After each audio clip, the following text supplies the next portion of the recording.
o estudo sobre as cartas do Novo Testamento. As cartas vão de Romanos a Apocalipse.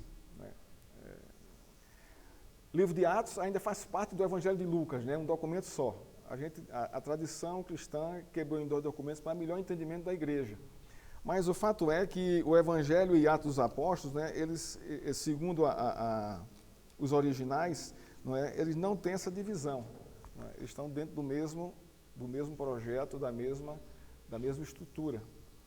O livro de Atos é tido pelo Novo Testamento, segundo os estudiosos, como um livro histórico, porque narra o avanço da igreja, narra os atos do Espírito Santo sobre os apóstolos e sobre aqueles que Deus ia acrescentando à igreja.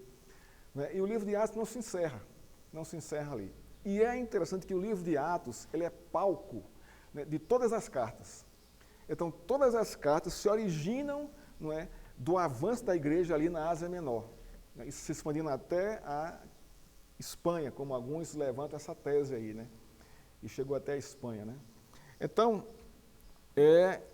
o fundamento das cartas estão todas no livro de Atos. Justamente nesse processo das viagens missionárias de Paulo, não só de Paulo, Barnabé, depois João Marcos, depois Áquila e Priscila, depois Timóteo, depois Silas. A equipe de Paulo vai sendo agregada conforme ele vai avançando com o Evangelho. É também interessante a gente observar que as viagens de Paulo, ele tinha uma estratégia muito simples, muito simples. Ele chegava numa cidade e a primeira coisa que ele procurava era uma sinagoga, porque Paulo era judeu, era fariseu, era ex-fariseu e era um judeu, então ele tinha acesso a isso, pelo seu currículo, pelo seu perfil religioso, ele tinha acesso, e lá ele tinha a oportunidade de pregar e de falar. Claro que em muitas delas, ou na grande maioria, ele foi expulso delas. Porque até quando ele falava sobre a lei, estava ótimo, mas quando ele introduzia que a lei apontava para Cristo, aí sim, aí vinha o confronto, vinham as consequências, muitos judeus ali da sinagoga se convertiam e os outros expulsavam Paulo, porque Paulo estava pregando uma nova seita, uma coisa que abominava a lei e a escritura, o próprio Deus ali. Então Paulo é perseguido, assim como Cristo, pelo seu povo. Quem matou Paulo foi o povo judeu, assim como o povo judeu também crucificou a Cristo. Logicamente, claro, biblicamente falando, quem crucificou a Cristo foram os nossos pecados. Naquele contexto ali, o povo-alvo para levar a cabo o sacrifício de Cristo foi o povo judeu. E é interessante que não foi o povo judeu que matou a Jesus Cristo, porque o povo judeu, pela lei romana, o tribunal judeu não poderia condenar à morte ninguém e nem executar a morte de ninguém. Por quê? Porque Israel estava sujeita a Roma e as leis romanas estavam sobre as leis religiosas de Israel, todas elas. Então, o que foi que o povo judeu fez? Jogou Jesus Cristo para o tribunal romano. Por isso que ele foi condenado à morte e crucificado. Então, em si, os judeus, em termos práticos, eles não mataram a Cristo. Eles não foram lá e... Eles usaram toda essa articulação política aí para levá-lo à condenação e à morte. Então, isso é interessante. Então, o livro de Atos vai mostrar justamente esse avanço da igreja após a morte de Cristo. E as cartas vão mostrar justamente a doutrinação das igrejas que eram fundadas por Paulo, e algumas foram fundadas, a gente não sabe nem por quem. Por exemplo, a primeira carta aos Romanos. Quem fundou a igreja de Roma? Ninguém sabe.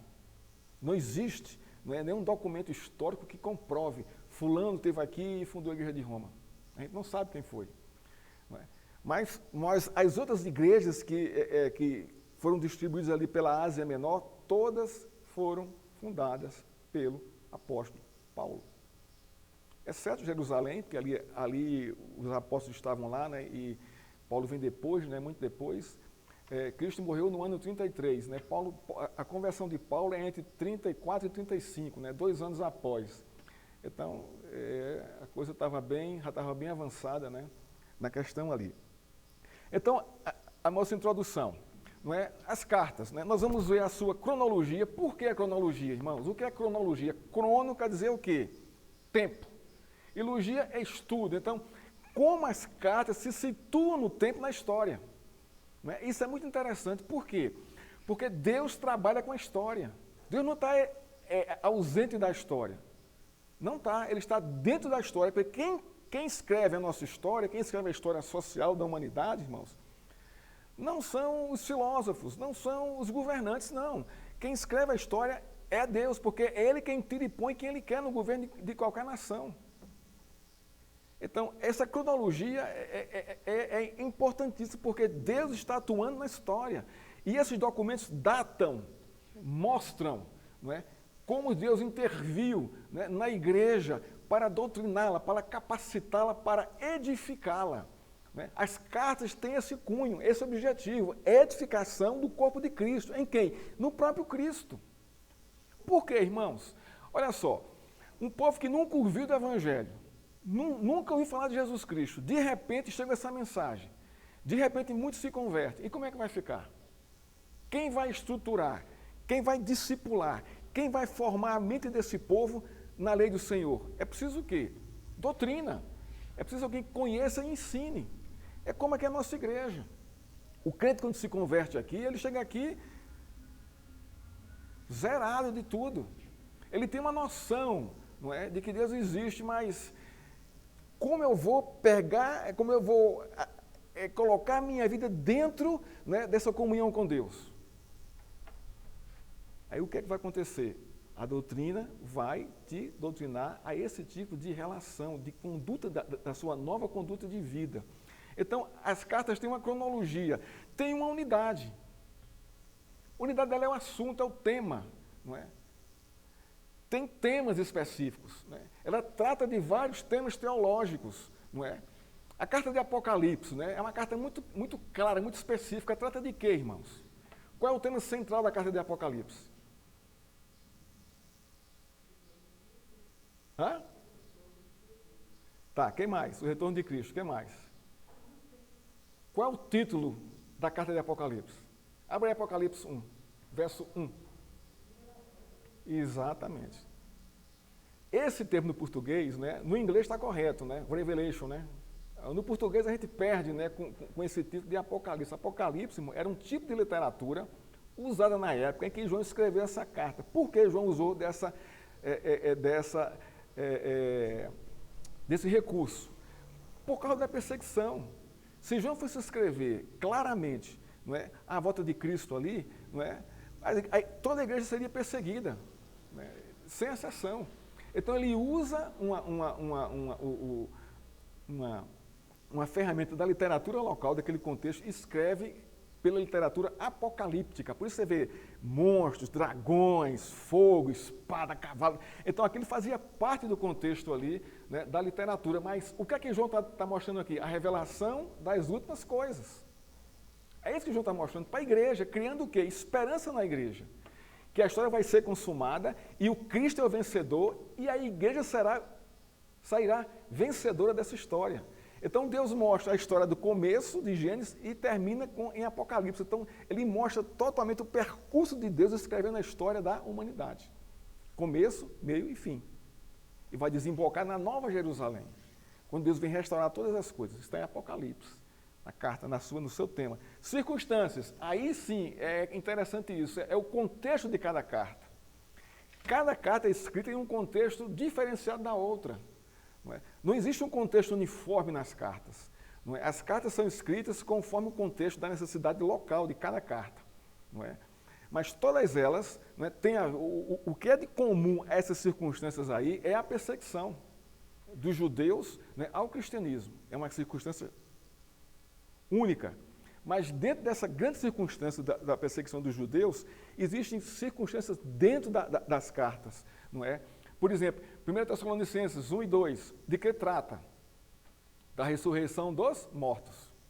Então, a circunstância local, pela dúvida, para onde nós vamos? Como é que vai ser com o nosso corpo? O que vai acontecer com a nossa alma? Paulo escreve essa carta para trazer paz para a igreja, doutrinando como será a ressurreição, não é, dos crentes mortos em Cristo e daqueles que estão vivos ainda quando Cristo voltar. São circunstâncias. A carta aos Romanos, que é a primeira, trata de qual era a circunstância ali de que Paulo trouxe na carta de Romanos ali. Qual é o tema fundamental de Romanos? Abra aí em Romanos 1, capítulo 1, verso 16 e 17. Vê se você consegue descobrir aí qual é o tema central de Romanos.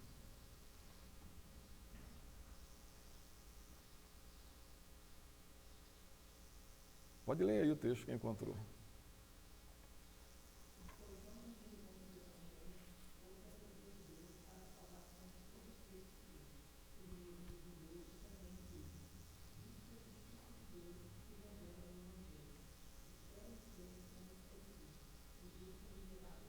Pronto. Qual é o tema central de Romanos aí? Está no finalzinho do versículo aí. O justo. Qual é o tema central da carta de Paulo? Justificação, irmãos. A justificação de Deus. Então,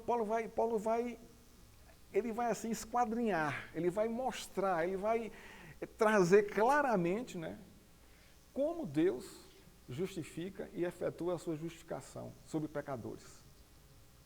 Essa carta é fabulosa. Fabulosa. Por quê, irmãos? Ele vai dizer, abre aí em Romanos 4, 25, ele vai dizer aí por que essa carta é tão fabulosa e por que ele está falando sobre a justificação de Jesus Cristo. Abre aí em Romanos 4, 25. E pode ler esse verso aí.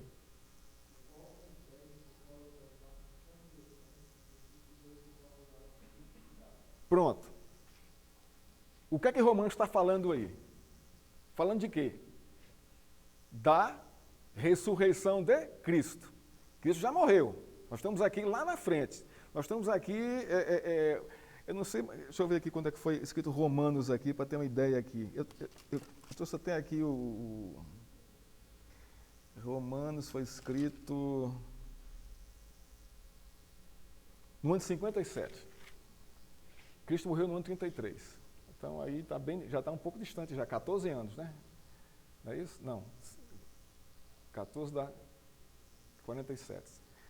24 anos depois da morte de Cristo. Então Cristo está falando sobre a consequência da ressurreição de Cristo. A gente às vezes não entende isso. Por que Cristo ressuscitou, irmãos? Para vencer a morte?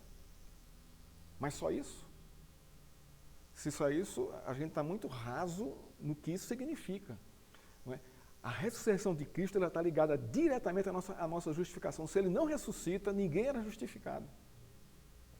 Porque a morte venceu ele. Então, o pecado venceu. Porque o pecado destruiu. O salário do pecado é a morte. Mas não, ele vence a morte. Então, quando eu digo que Cristo venceu a morte, o que é que eu estou dizendo? Cristo destruiu o pecado. Porque tirou do pecado o seu salário, que era a morte. Então, ele consumou isso aqui. Então, a ressurreição de Cristo, ela está ligada diretamente à minha e à sua justificação. É isso que Paulo vai explicar na carta aos Romanos. É um tema central ao cristianismo. É um tema central à nossa. Por isso que o justo, olha só, o justificado vive por fé. Fé aqui é confiança em quê? Na justificação de Deus em Cristo. É isso que ele está dizendo aqui. Isso está colocado nos evangelhos, que é o poder de Deus que mostra isso. É isso. Então, a cronologia. Determina com exatidão os locais e as datas das cartas. Determinar é difícil. Então, o primeiro ponto aqui, que nós vamos perceber aqui, apesar de ter uma data, né, essa data nunca ela é justa, ela é fixa. Como assim? Tiago nasceu, você nasceu em que dia, Tiago? 5 de? Então, dia 5 de agosto, Tiago nasceu. Então, é uma coisa fixa. E isso não muda na história dele. Ele tem essa data aí, isso é claro. Mas datar com exatidão as cartas é impossível. Algumas delas, outras não. Então, se chega-se assim a um período determinado, não é? Mas não temos essa exatidão. Por quê? Pela despreocupação, né, dos autores, né, em datarem essas cartas, porque essas cartas eram tão urgentes, eram tão necessárias, eram tão de imediata ação e divulgação, que eles não precisavam muito disso. O que vai determinar a data dessas cartas é justamente a fundação dessas igrejas. Isso está lá em Atos dos Apóstolos. A unidade das cartas, em sua maioria, tem 3 partes. Então, aqui fala da unidade. Ela tem uma introdução, a gente vai ver isso. ela tem um conteúdo central, né? E ela tem uma conclusão, que seria aqui uma aplicação. Então, ela tem uma introdução. Abre aí em Romanos, capítulo 1, né, para a gente ver aqui essa questão da introdução. Né? A introdução vai mostrar quem é o autor e para onde a carta vai. É o autor e o destinatário. Então, ela mostra isso logo no começo. Paulo, servo de Cristo. Então, aqui a gente sabe que Paulo aqui é quem escreveu. Chamado para ser apóstolo. Então, aqui ele é um apóstolo, ele define isso. Separado para o evangelho de Deus, porque aí no passado, tal, não é? Aí vem aqui, olha o verso 7. A todos os amados de Deus que estão em Roma, chamados para ser santos. Então a gente vê aqui a introdução da carta, o autor se coloca na carta, não é? E depois vai dizer, no conteúdo central, ele vai dizer qual é a sua proposta e vai também mostrar o público-alvo, quem é que ele quer alcançar. Os crentes fiéis que moram em Roma. Isso aqui é interessante. E a conclusão da carta, vamos lá para o final da carta. O conteúdo central a gente viu que é a justificação, né? A justificação de Deus do pecador. Né?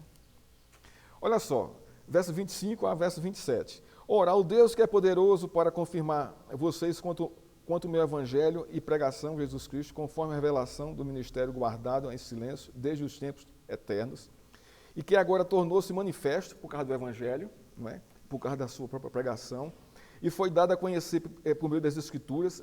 As Escrituras revelam o mistério de Deus, que é Cristo, proféticas, segundo o mandamento que é do Deus eterno para a obediência da fé em todas as nações. A este Deus, único e Salvador, sábio, seja dada a glória por meio de Jesus Cristo para sempre. Amém. Então aqui ele conclui a carta aqui. Então, isso aqui é a estrutura comum em qualquer carta. Introdução, conteúdo central da carta, que é o tema central, que é a justificação de Deus, e a sua conclusão. Temas principais, né, que nós podemos encontrar nessas cartas. Né? Então, em todas elas, de um modo geral, Jesus, o Messias, o Redentor, a revelação de Deus. Isso aqui é claro, a gente viu aqui, logo no Evangelho de Paulo, aqui, ele falando sobre isso. A nova vida é dom de Deus. Então aqui começa a entrar aqui a doutrina, chamando a igreja, chamando os salvos em Cristo, chamando os justificados por Deus em Cristo, não é? A entenderem que a nova vida é dom de Deus. Não fomos nós que escolhemos a Deus, irmãos. Ele que nos escolheu, nos salvou, nos justificou, nos predestinou e nos glorificará. Está tudo escrito em Romanos isso aí. Né? Esse esboço, né, desse plano redentivo de Deus. Né?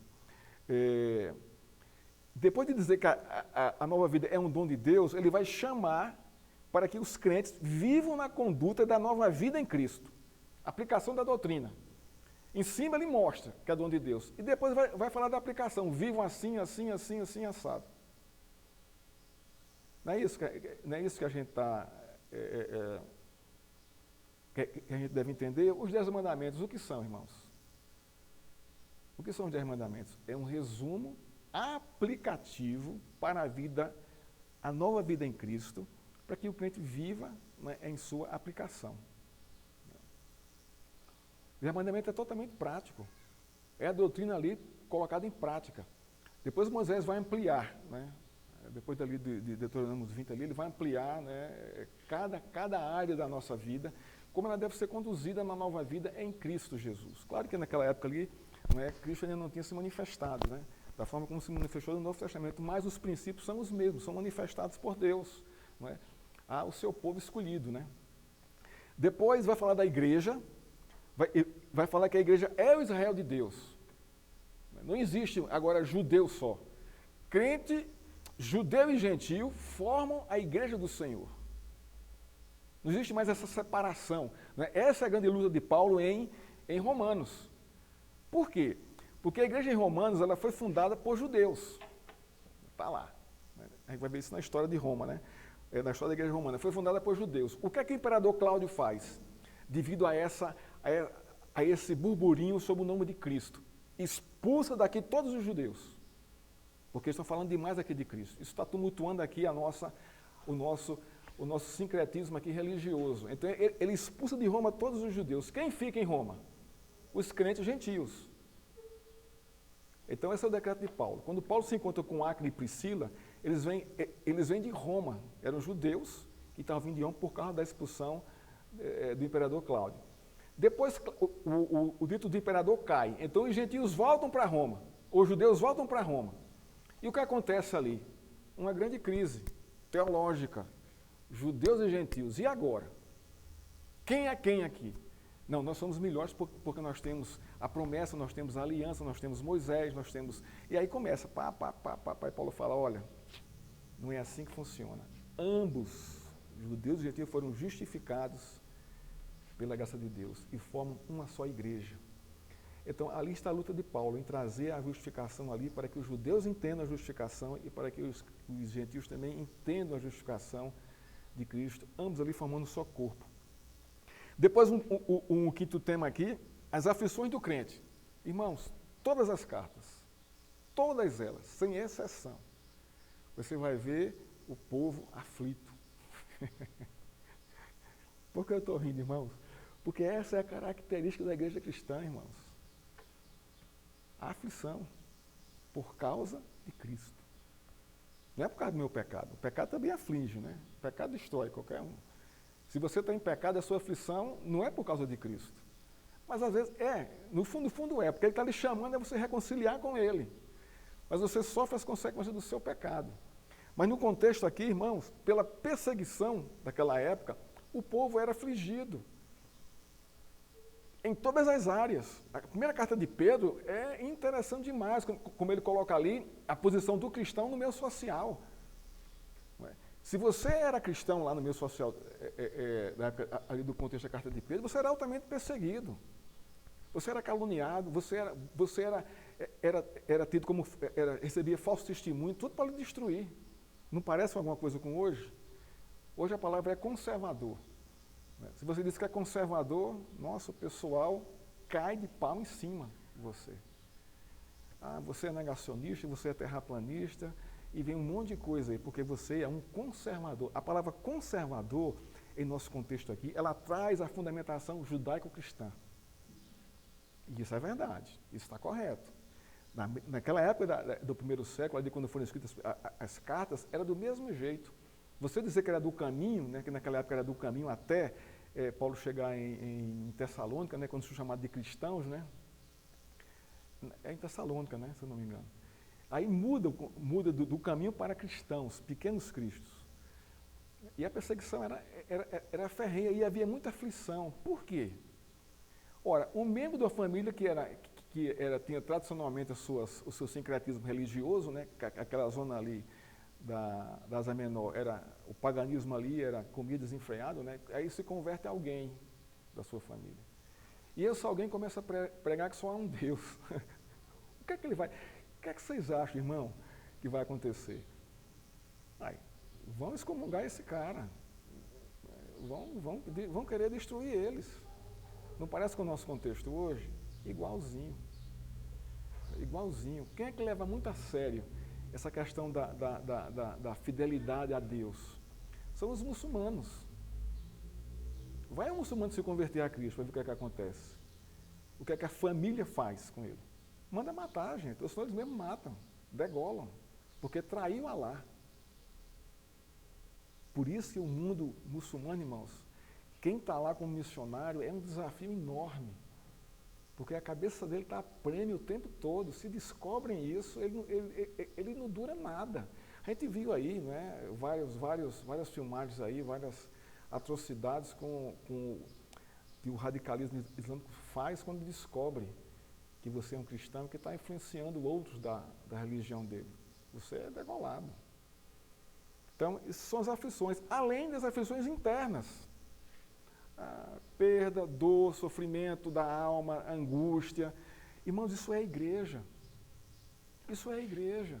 A gente não vai escapar disso enquanto estivermos nesse contexto. Só vai mudar quando Cristo vier nos restaurar. Aí sim, o contexto muda. Mas qual o propósito das aflições? Deus está nos chamando para mais perto dEle. Por isso que ele não tira. Ele disse, venha, que eu lhe consolo. Mas ele não vai desviar, ele não vai. Ele pode até tirar, ele tira isso aqui, mas você tem que chegar junto dele. Para ele te dar força para você passar pelas aflições. Salmo 23. Ainda que eu ande pelo vale da sombra da morte. A gente não sabe o que é isso. Não temerei mal algum. Porque o teu cajado e o teu bordão me consolam. Olha só. Qual é a função do bordão e do cajado, irmãos? Já parou para pensar sobre isso? O que é o cajado? É a varinha, né? E o que é o bordão? É aquela vara longa que tem um gancho na ponta. Quando a ovelhinha se desviava e o pastor não alcançava lá, ela metia o cajado no pescoço da ovelha e, ó, chibate nas costas, volta para o caminho, e soltava. Ela continuava no prumo. Mas só que o cajado e a vara de Cristo, né, são suaves. Ele fala isso em Mateus 11, né, verso 28 e 29. Eu sou humilde de coração, meu fardo é suave, né, e meu jugo também. Eu sou manso de coração e meu fardo é suave, né? Então, mas o propósito da aflição é esse, nos levar mais a Cristo. Né, Jane? Você orou muito, não orou pela sua saúde? A gente também orou por você aqui, tá vendo? E quando vem a resposta, como é que você fica? Deus me ouviu. A sua fé, ó, dilata. A sua confiança, ó, dilata no Senhor Jesus Cristo. Não tem outro meio, irmãos. E depois os falsos mestres, né, que detonavam a igreja. Sabiam que Paulo tinha fundado a igreja, corriam para lá. Qual é o propósito? Desviar os crentes da fé. Por meio de quê? Das filosofias, dos costumes. Né? E o que é que Paulo faz? Vai combater isso aí. Não dei ouvido. Por mais doce que seja, por melhor que seja a proposta, por mais portentosa que seja, não dê ouvido. Agora veja só, uma igreja passando perseguição, irmãos ali passando necessidade. Vem para cá, você tem trabalho, você vai ter alimento, você vai ter um monte de coisa. Irmãos, ficar firme no Senhor e dizer não é complicado. Você com filho em casa, não tem nada para pôr na mesa, olha só o desafio. Então Deus prova o seu povo por meio das aflições. Não é?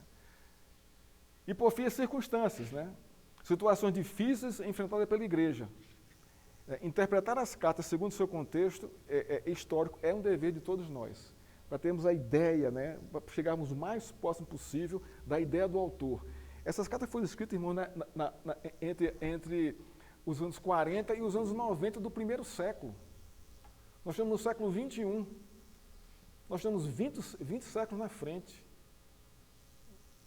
Então, para entendermos melhor isso aqui, é uma necessidade a gente interpretar as cartas segundo o seu contexto histórico, para não nos perdermos nela. Aqui é uma tabela informativa com relação ao autor, a data, o destino e a origem das cartas.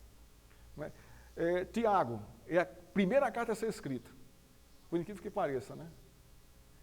Entre os anos 40, então você vê aqui, ó, entre os anos 40 e 50, a gente não tem uma data certa aqui, né, para o destino. Ele estava na Palestina, não sabe aonde. Palestina ali era toda a região ali de Israel, não é? A origem dele, Jerusalém, há uma interrogação. Não se sabe se Tiago escreveu de Jerusalém, não se sabe. Mas ele escreve para os palestinos, né? Estão espalhados por ali, as igrejas que estão lá. Depois a segunda carta mais nova é Gálatas, escrita por Paulo, não é? No ano 48. Ele escreve para os Gálatas, ele escreve da Antioquia da Síria. Então aqui já começa a haver mais precisão, né, na datação e na origem das cartas e o destino delas. Né? E por aí vai. Não é? Nós temos aqui, não é, até chegar em Apocalipse. Né? Faltou botar aqui Apocalipse, eu esqueci. Não, eu esqueci aqui. Apocalipse é a última carta aqui que ela é escrita entre o ano 90 e 96, não é? Aqui, ó, entre o ano 85 a 96, né, escrita pelo apóstolo João. Então, essas informações, né, ela enriquece, não é, o nosso conhecimento e vão dar mais fundamento ao nosso estudo teológico e aos princípios que essa carta está nos ensinando. Então, um resumo aqui. São 21 cartas do Novo Testamento, 21, de Romanos a Apocalipse. 13 escritas por Paulo. Então, o grande autor, né, do Novo Testamento é o apóstolo Paulo. Ele não se cansa de escrever, não se cansa. Por quê? Porque Paulo foi quem fundou a maioria das igrejas. E qual era o seu objetivo com as cartas? Fortalecer a fé dos irmãos dessas igrejas que ele fundou, era o seu pastorado, né? Mesmo a distância ali. Paulo não tinha ali, não tinha ali o WhatsApp, não tinha ali o YouTube, né, para fazer uma palestra ali online, mas ele usava as cartas, que tinha essa função. Não é? Depois, o segundo maior autor é João. Tem 3 cartas, 1ª, 2ª, 3ª João e Apocalipse. Né? Então são 4 obras de João aqui, preciso até corrigir isso aqui. Depois é Pedro, tem 2 cartas, 1ª e 2ª é Pedro. Depois Judas, depois Tiago, né? E nós temos um autor desconhecido. Qual é a carta desse autor desconhecido? Quem? Hebreus, mas muita gente defende 2 autores aqui. Esses historiadores da teologia, né? Eles defendem que foi Apolo, pela capacidade, né, de eloquência, era um grego muito eloquente, e realmente a carta de Hebreus, no original, não é, a gente vê que é um grego bem rebuscado, né, bem trabalhado, né, a sua gramática, a acentuação, as concordâncias, as ideias ali, é muito bem escrito. E outros dependem que foi o próprio apóstolo Paulo, pela sua capacidade intelectual, né, com as línguas. Né. Ok, irmãos? Então, a minha bibliografia foi daqui, ó. Nós vamos estar em cima disso aqui, dessa Bíblia aqui, NAA, a nova versão Almeida atualizada. Ela tem um compêndio aqui de informações históricas muito boa, então nós vamos seguir isso aqui. Ok? Então, nós vamos hoje dar a introdução. Semana que vem, nós vamos entrar na carta de Romanos, né? Dia 12, né? Dia 26, exato. Dia 12 tem o quê? Muito bem. Semana que vem, nós vamos receber aqui um casal de missionários. Pastor Joaquim e a sua esposa Elizabeth. Eles estão de malas prontas para o Panamá. Né? O Panamá é um país da América Central, né? É um país também muito conturbado, precisa de muito evangelho. Já existe a Igreja Presbiteriana lá, eles estão indo lá ou para fortalecer ou para fundar outras em algumas cidades do país, né? Então nós vamos estar recebendo aqui esse casal, eles vão estar ministrando aqui a Escola Bíblica Dominical, todo mundo aqui, as crianças também vão participar. E à noite ele vai estar pregando, né? Aqui sobre também um tema de missões. Ok? Deus nos abençoe, nos fortaleça. Hoje à noite, não deixe de vir, né? Nós temos aqui o pastor Clemente, vai trazer a palavra, né, para a igreja, né, comemorando esses 11 anos. Teremos um bolo aqui também, muito gostoso. Teremos refrigerante, então vai ser uma festa bem bacana, né? Então não deixe de vir. Prestigie aqui a nossa comemoração aqui é do corpo de Cristo. Vamos orar ao Senhor. Pai, obrigado pela tua graça, tua bondade sobre nós. E, Senhor, despede-nos em paz para nossas casas, que estejamos aqui hoje à noite para celebrarmos o Teu nome, Senhor. E Te agradecermos por 11 anos de igreja, em Tua presença, sob a Tua perseverança e a Tua edificação. Em nome de Cristo, amém. Amém, irmão. Deus abençoe. Prazer de ver o Sérgio, o Cílio, o Pedro. Né? Fazia tempo, né? Que bom estarem aqui. Pois não. Tem alguns avisos aqui, irmãos. Deixa eu até vi aqui, foi até bom, Tiago. Olha só, está no seu boletim aí. Dia 11 de dezembro, né, de 9 às 15 horas, é 15 ou 17? 15. Nós temos aqui o nosso bazar beneficente. Nós recebemos roupas lá da primeira igreja, né? Olha, material muito bom, muito bem selecionado, né, roupas boas. Convide pessoas, seu vizinho, chame, né, divulgue isso. Né? A nossa intenção aqui é abençoar o bairro. E se você quer também se dispor, venha trabalhar aqui conosco. Nós estamos precisando aqui de gente para nos ajudar. Não é? Então, tire, por favor, tire o seu.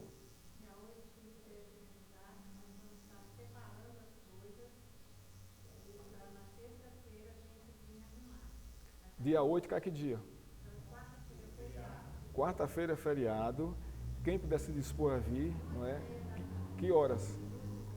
2h30 da tarde, para vir para ajudar aqui as mulheres os homens também, se quiserem vir aqui, é interessante, né? Para já deixar tudo aqui organizado, tudo bonitinho, não é? Ok? Deus abençoe. Terça-feira, a nossa programação essa semana. Segunda-feira, reunião das mulheres de oração. Na terça-feira, o encontro com a Tânia, né, o tema espetacular, né, sobre educação infantil. Ela tem feito um trabalho muito bom, ela até já fez um resumo, né, da primeira aula, colocou lá as tarefinhas, ela postou lá, dê uma olhada, leiam. Não deixe de participar, irmãos. Tem sido assim uma bênção, não é? Principalmente na educação dos filhos. Não é? Na terça-feira, Tânia, na quarta-feira, reunião de oração, na quinta-feira, reunião de doutrina. Nós encerramos aqui o Salmo 65, né? Nós trabalhamos sobre o Deus da providência, mas quinta-feira